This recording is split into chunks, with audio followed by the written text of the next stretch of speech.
Steps to complete inverse trig functions. Make sure there's an equation or equal sign. Second thing you're going to do is the switching. Switching means circling and then using your arrows and then the on and off of your inverse symbol. Make sure to check the restricting the domains. That is the chart you guys copied. So when you take the inverse, then your answers have to be within this restricted domain. And then, if needed, use coterminal angles. Remember, coterminal angles is adding or subtracting 360 or adding or subtracting 2 pi. Here's my first example. You just copy down.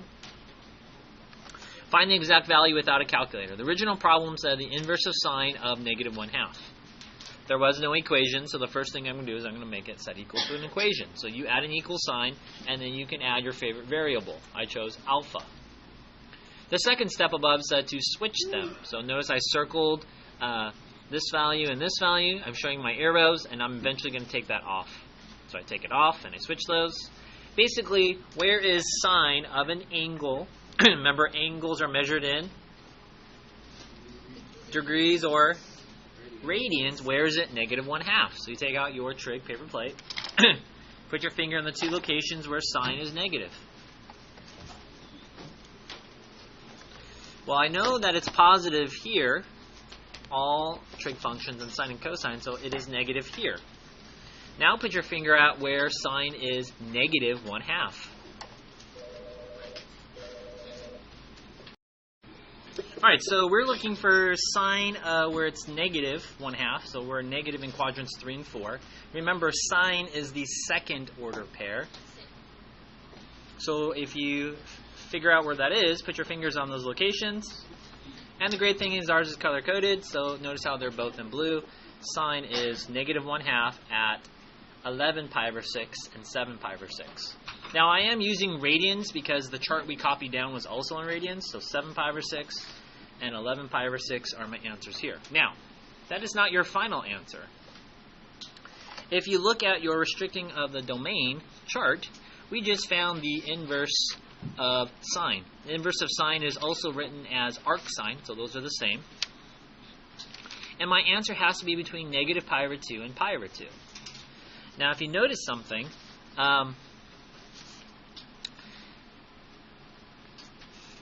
I don't have equivalent fractions. These are denominators of 6 and these are 2, so I would just multiply the numerator and denominator by 3.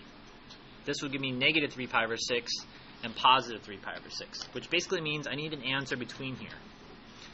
Now, 7 pi over 6 is way over here, right? 3, 4, 5, 6, 7. So class, is that in between? No. 11 pi over 6, way over here. Is it in between? No, it's not. They're too big. So the next thing I'm going to do is coterminal angles. If I add or subtract 12 pi over 6, if I subtract 12 pi over 6, I get -5 pi over 6, which is way out of bounds. If I add 12 pi over 6, I get 19 pi over 6, so 7 pi over 6 is not one of our answers. If I look at 11 pi over 6, if I add 12, that would give me 23 pi over 6, too much. But if I subtract 12 pi over 6, I get 11 minus 12 gives me -1. -1 pi over 6 is right here. That is in the restriction of the domain, which means that this solution of 11 pi over 6, or negative, I've turned it into an equivalent or coterminal, so my answer is alpha equals -pi over 6. So let's review what I did. Make sure it's set equal to an equation. I switched them. I found my 2 answers. I realized that they're not in the restricted domains, so I can convert the fractions and use coterminal angles, and I accept the one that is within our restricted domain. I love math. You don't love math? What's wrong with you?